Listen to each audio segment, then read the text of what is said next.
Is the Samsung Galaxy A01 a good phone to buy? Well, in this video, we're going to find out.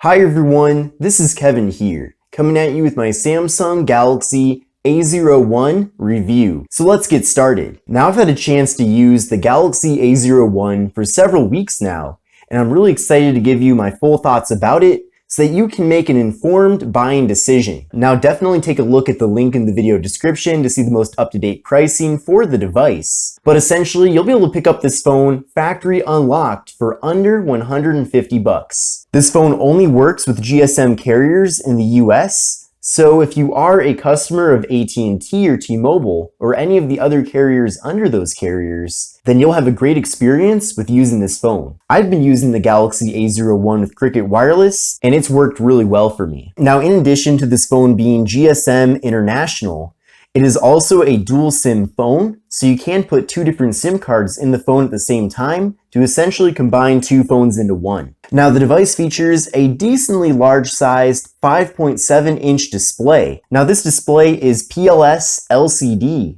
at 720p. We're getting a PPI of 301 with a 19:9 aspect ratio, so a little bit of a narrower but taller form factor here. And we're getting a 75.1% screen-to-body ratio.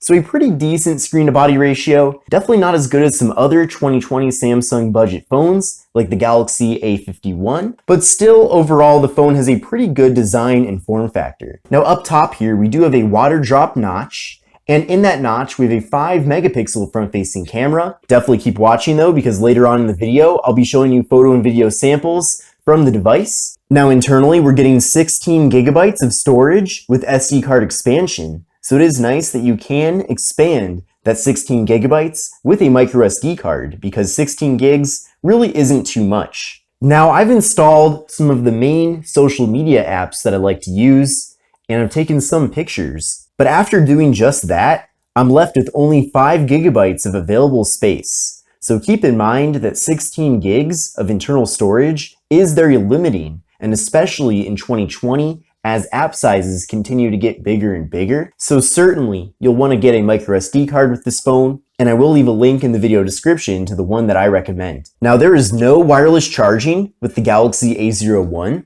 There's also no fingerprint sensor on the back, but we do get face unlock with the phone.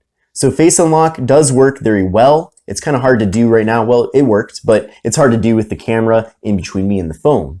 So the face unlock is not too bad. I certainly would have liked to see a fingerprint sensor, as I feel like that's a feature that wouldn't have even costed Samsung too much money to implement. But we are going to have to live with the face unlock, or you can of course put in your PIN code if you want to unlock the phone.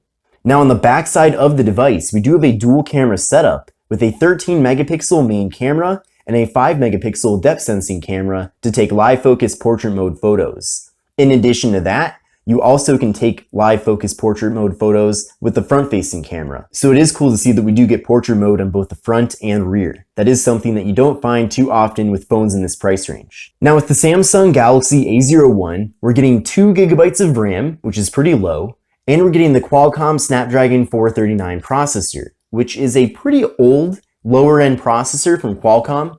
Now I did run an Antutu benchmark test, and I'll show you the results right now. But with the device, I got an overall score of 93841. So a pretty mediocre score there. It is a little bit higher than some other devices that I have used recently. But what I recommend you doing is downloading Antutu benchmark on your current phone and then comparing the score you get on that phone to this score here to see if this phone will be a performance upgrade or not. But I definitely would have liked to see more than 2 gigs of RAM with the phone. I just feel like that's not enough RAM.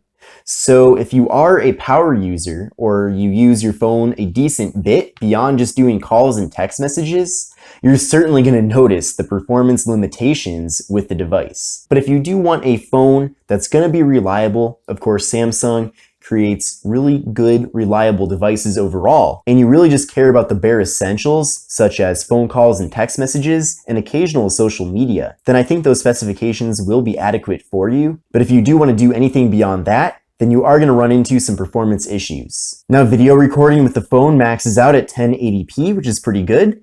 We're getting a decently large-sized 3000 milliamp hour internal battery with the Galaxy A01 as well. And the software on here is Android 10 with Samsung's One UI 2.0. So it is cool to see that we are getting One UI 2.0 so that you'll get a pretty consistent software experience with this device, just like you would with more premium alternatives like the Galaxy A51 and A71. I have those phones right now, of course, and from my experience of using the operating system on the A01, it's pretty much exactly the same. You are losing some features such as the App Edge, but overall, the core features that you know and really like about One UI 2.0 are present here on the Galaxy A01. Now, I do recommend checking out my dedicated tips and tricks video about this phone to really get a good idea of all of the various features that are available to you. But now that we've gone over the specifications about the Samsung Galaxy A01, let's take a closer look at the hardware. So I already talked a lot about the front panel here. We are getting a 5.7-inch display with an LCD display at 720p, and then we are getting a pretty thick bottom bezel and then a water drop notch at the top. Now on the left side of the phone, we have the volume button. Then on the right side of the phone, we have the slot for the micro SD card and SIM cards, and then we have the power button. Then on the top of the phone, we have the 3.5mm headphone jack, and then on the bottom, we have the microphone and we have the micro USB port. So yes, unfortunately, the Galaxy A01 does have micro USB, certainly something I'm not too crazy about now that we are in 2020. And over the last several years, I've been accumulating a lot of USB-C cables, and I was really hoping to use those cables with this phone, but unfortunately I can't. And then take a look at the backside of the device. We have this really cool, bright red polycarbonate material. What I like about this material is that it does not pick up fingerprints, so that's really cool, especially compared to other devices like the Galaxy A20. You can see this phone is covered with fingerprints, but you just don't get that with the material on the back of the A01. But you don't get that with the material on the back of the A01. Now we have the camera module in the back, the Samsung logo, and then also a rear speaker. So the speaker is pretty average. It's good enough if you want to sit here and watch video content or listen to music. But if you are one of those people that likes to blast music from your phone while you're taking a shower, then I think you might be a little bit disappointed with the speaker on the backside of the A01. Testing, testing, testing. Okay, so in case you're wondering, you are going to be able to use Cricket Wireless. You can see I have it right here on this device calling my iPhone 11, so that works really well. The keyboard is also nice and fast and responsive. I am going to send a text message right now, so we'll try this out. So I just sent that over to my iPhone 11, and you can see I was able to quickly receive it. I'll also send a text back with some emojis. And you can see I was able to receive that very quickly as well. So that's good. So just know that if you do use a GSM carrier in the US, the experience of using those carriers with the A01 is definitely going to be a good experience overall. Now, it is possible that the A01 might be making its way over to specific carriers like Sprint or T-Mobile or Verizon. I don't know. This is not coming from any sort of evidence I have or anything I've read, but it is possible that maybe this summer we will see this phone on even more carriers and it will have even more support. But at least for the international GSM variant of the Galaxy A01 that I've linked in the video description, you will be able to use it with Cricket and other GSM carriers with no issues. Now, if you're like me, then you're probably a big fan of Instagram. And I know for me at least, it's very important to use a phone that is decently optimized for the app. So performance of using Instagram on the Galaxy A01 is very good. You are able to easily zoom in on photos as well. And then if you want to swipe over and create a story, you can do that too. Of course, the experience here is not going to be as quick or as smooth as it would be on a more expensive mid-range or flagship device, but it is still good enough. Or as smooth as it would be on a more expensive mid-range or flagship device, but it is. So there you go. I was able to create that story there, and I'm going to exit out of that right now. I can also check out, of course, my other stories up top here, so I can see the various profiles that I'm following and seeing what's going on here. And you can see I'm able to quickly move over from story to story with really no hesitation at all. So the phone does work well for Instagram. which is a really great thing to see. Now I know that many of you are very curious about the photo and video results from this phone. And overall, I was able to take pretty decent photos that are certainly usable. Of course, I'm not going to win any photography awards by using the A01 to take photos, but they're good enough where you can post them on social media, you can share them with friends and family, and you can preserve those memories with the camera on the Galaxy A01. As far as video goes, it's good enough. You certainly wouldn't want to use this phone to make YouTube videos, at least if you're trying to become a serious content creator, but you can take videos and it will work. Hi everyone, this is Kevin here, coming at you with a front-facing video test from the Samsung Galaxy A01. Now it is very windy outside right now, so keep that in mind during this test video because you might hear a lot of wind noise. But here is the quality from the front-facing camera. Let me know what you think of the microphone quality from the device as well. But this is kind of a lower-end Samsung A-series phone, no doubt about that. Hi everyone, this is Kevin here, coming at you with a test video from the Samsung Galaxy A01. This is with the rear camera, of course. So let me know what you think of the quality from the device. Here's a close-up. The phone does have autofocus in video mode, which is great to see.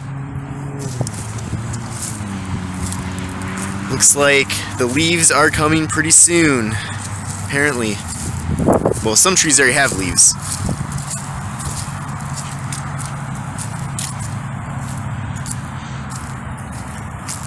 But let me know what you think of the quality from this low-end Samsung A-series device.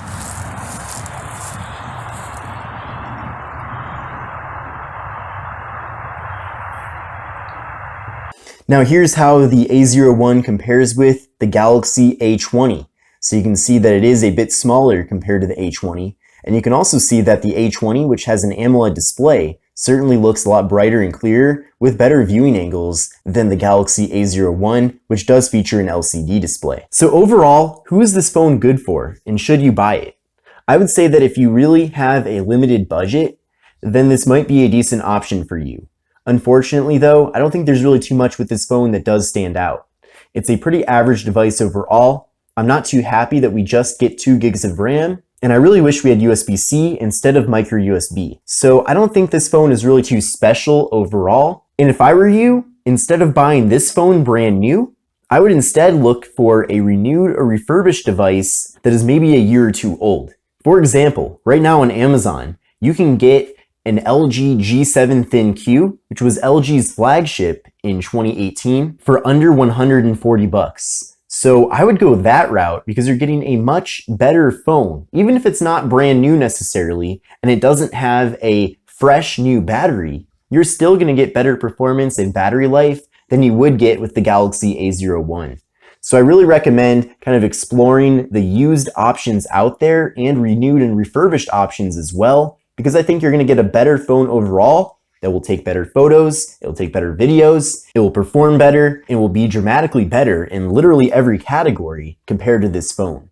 But if you absolutely must get the Galaxy A01, then just know that this phone is nice and reliable. It isn't necessarily the quickest phone ever, but Samsung's products are always decently high in quality, and at least you'll know that this phone won't suddenly glitch out on you or have some sort of problem. So just keep that in mind. But definitely let me know what you think about the Samsung Galaxy A01 in the comment section. I'm really interested to know what you think about this phone. I know that it has gotten a lot of interest from those that are viewing my videos. And give this video a thumbs up if you want me to compare this phone to other competitors in its price range, such as the Moto E6, Nokia 2.3, and the Xiaomi Redmi 8A. But this is Kevin here. This is the Samsung Galaxy A01. Take a look at the link in the video description to see the most up-to-date pricing. And I will see you in the next video.